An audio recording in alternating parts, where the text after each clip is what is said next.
Olá, a paz do Senhor Jesus. Eu quero lhe agradecer por me dar a sua atenção. Nesta reflexão falarei sobre sentir felicidade mesmo que hajam motivos para chorar. Mateus capítulo 5, versículo 4 nos diz: Bem-aventurados que choram, porque serão consolados. E ainda em outra versão, linguagem de hoje, feliz as pessoas que choram, pois Deus as consolará. O tema da nossa mensagem é Felicidade dos que choram.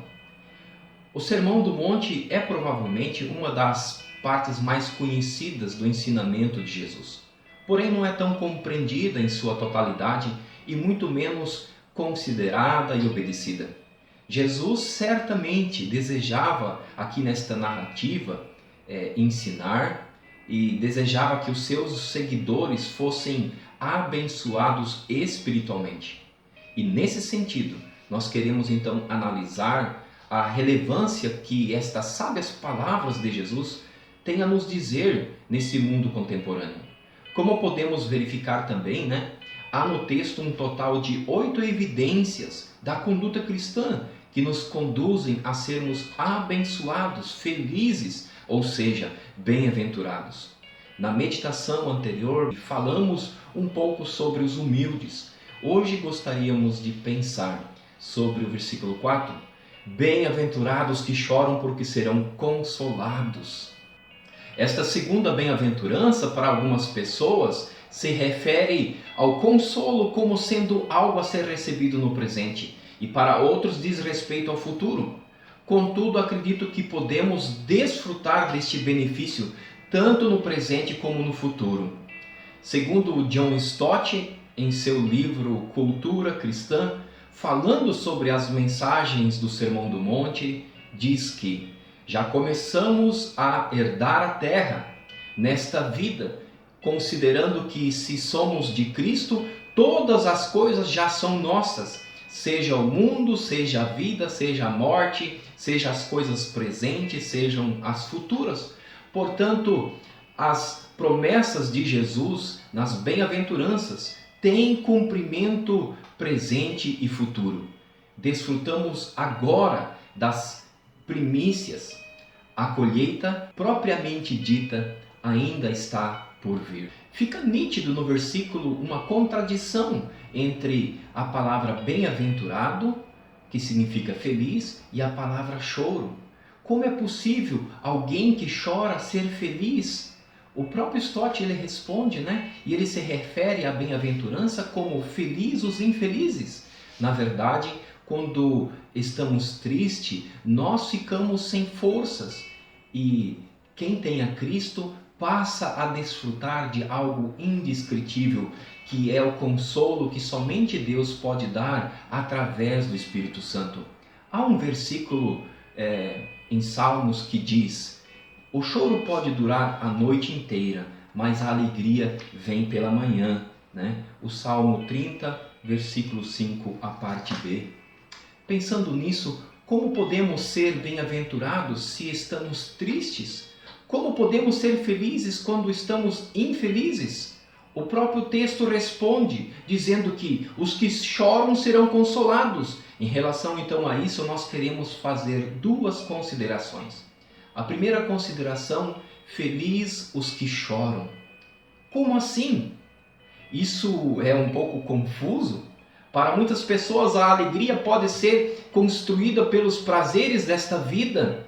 Em momentos difíceis, muitos são incentivados ou incentivam outros a frequentar lugares badalados, festas, a fim de esquecer seus problemas e tudo em busca do ser feliz. Acreditam que esse estado de felicidade depende basicamente de circunstâncias e ações que lhes poderá dar sensações e os levará a explosões de sorriso e de gargalhadas. Mas nem sempre um sorriso no rosto reflete o que há no interior, pois a verdadeira felicidade é consequência não do que acontece ao redor, mas da confiança de que mesmo que tudo esteja mal em minha volta, da minha vida, eu posso confiar E descansar em Deus é algo interior, e o descansar em Deus. O texto bíblico está nos dizendo que bem-aventurados que choram. Parece que o texto trata de uma tristeza que provém de muito sofrimento, um sofrimento intenso, um verdadeiro luto. Isso pode ser melhor compreendido se eu lhe exemplificar com um acontecimento bíblico registrado em Gênesis 34, onde Jacó, o pai de José, ele sentiu imensa dor, né? E chorou por muitos dias após ele receber as vestes ensanguentadas do seu filho José, que supostamente havia sido morto por um animal feroz. O texto diz: então Jacó rasgou as suas vestes e se cingiu de pano de saco e lamentou o filho por muitos dias. Esse choro provém de uma intensa dor. E quando vemos que Jesus fala que os que choram são bem-aventurados, e é porque estes estão vulneráveis a ouvir e receber com mente humilde, coração quebrantado e com dependência completa da misericórdia de Deus. Mas Jesus, o Mestre, ele completa aqui dizendo, né? Bem-aventurados que choram, porque serão consolados. A segunda consideração se refere ao consolo. Serão consolados. Atenta para o que a Bíblia diz, eu quero lhe indagar com 3 perguntas. Será que todo aquele que não chora não tem problema e é feliz? Será que todo aquele que chora é feliz, é bem-aventurado? E será que todos os que choram são consolados? Eu te respondo, nem sempre, pois vemos que muitas pessoas passam por sofrimentos intensos e não conseguem superar, mas aquele que vive no reino, faz parte do reino de Deus, recebe o Espírito Santo de Deus. Agora também, como benefício, tem o consolo. Nos momentos de dor, nos momentos de percas, não devemos esquecer que o ser humano ele é limitado, ele não tem condição alguma de ser feliz, de se sentir bem, consolado em sua própria alma, ter a sua alma preenchida, né, por si só ou por aquilo que o mundo lhe oferece. Esse consolo só é possível se Deus lhe der através do Espírito Santo. Eu quero ler em João capítulo 14, versículo 16 e 17, Jesus ele está dizendo: eu rogarei ao Pai e Ele vos dará o Consolador, a fim de que esteja para sempre convosco. O Espírito da verdade, que o mundo não pode receber, porque não o vê nem o conhece. Vós o conheceis, porque Ele habita convosco e estará em vós. Eu quero pensar e me aprofundar um pouco mais nesse texto bíblico. Permanece aqui comigo atento. A início Jesus ele está dizendo, eu rogarei ao Pai. Né? O próprio Senhor Jesus ele está se encarregando de pedir por nós, que Deus envie e que Deus dê o seu Espírito Santo. E o versículo 16 nos fala, e Ele vos dará outro Consolador. Jesus estava com eles, agora Jesus iria ao Pai. É Deus que dá o Consolador. Vimos hoje quem recebe e os requisitos para receber o Consolador.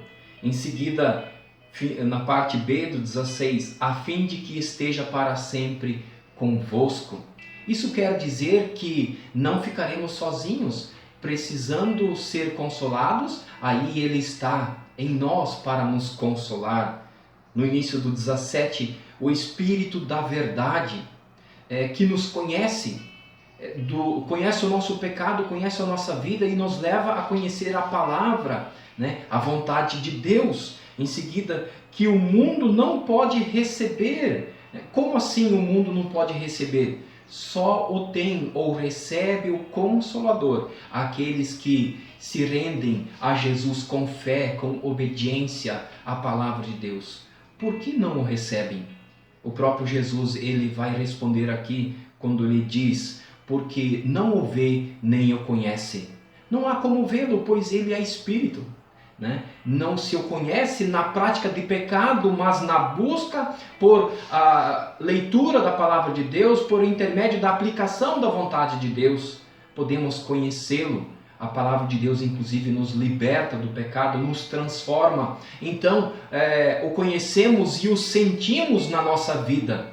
Por isso, querido ouvinte, eu te convido a se render aos pés de Jesus hoje. Hoje mesmo comece, né, a desfrutar da bênção da continuação que o texto aqui está nos ensinando, que se refere aos crentes em Cristo Jesus. Finalizando aqui o versículo 17, nós vemos que vós o conheceis, porque ele habita convosco. Vós quem?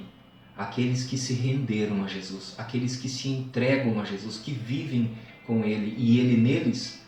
Ainda no presente, ele habita neles. Neles quem? Aqueles que têm Jesus e sabem do que eu estou falando, né? Como esse texto aqui ele conclui, dizendo, né, e estará em vós.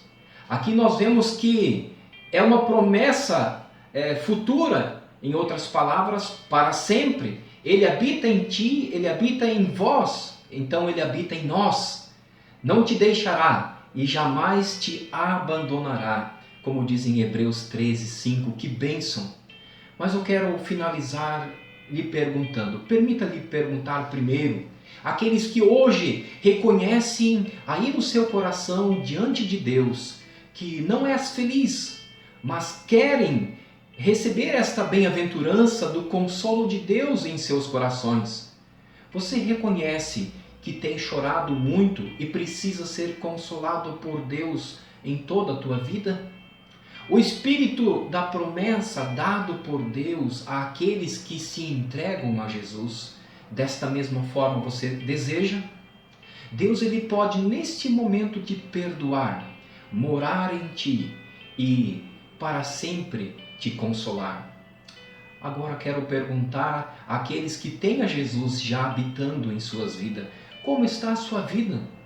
Você tem demonstrado amor a Jesus? Demonstrado o quanto você precisa dele? Quando foi a última vez que você sentiu o consolo, a presença de Deus lhe abençoando? Eu concluo esta mensagem dizendo que hoje é o tempo, a oportunidade para a mudança. O reconhecimento de pecados, o abandono da vida sem Jesus. A vida não precisa ser vazia e sem sentido. A saída certa para a dor, o sofrimento, não está em festas, em outras práticas que não podem lhe dar a verdadeira paz. Jesus pode sarar todas as feridas, sarar mágoas e marcas da vida por experiências terríveis que só causam dor, por experiência própria, pois tenho sido consolado e a minha vida é feliz, graças a essa bem-aventurança. Nesse mundo tem muito o que acontecer. Não ficaremos isentos de sofrimento. Estamos sujeitos a sofrer, a morrer, sim. Mas a questão é com quem contamos, né? Quem nos consola. Não posso enganá-lo, nesse mundo tudo ficará cada vez mais difícil. Mas haverá um lugar de plena paz, 100% no céu com Jesus. Tudo será completo, pois só então o pecado não existirá mais. Deus lhes enxugará dos olhos toda lágrima. Graças a Deus. Relembramos aqui, queridos irmãos, as duas considerações que apontamos nesse texto em Mateus 5:4. Felizes os que choram, porque serão consolados. Vimos quando isso acontece e com quem acontece. O meu desejo e a minha oração é que o Espírito Santo esteja agindo em sua vida, em nome de Jesus. Amém. Que Deus te abençoe, em nome de Jesus.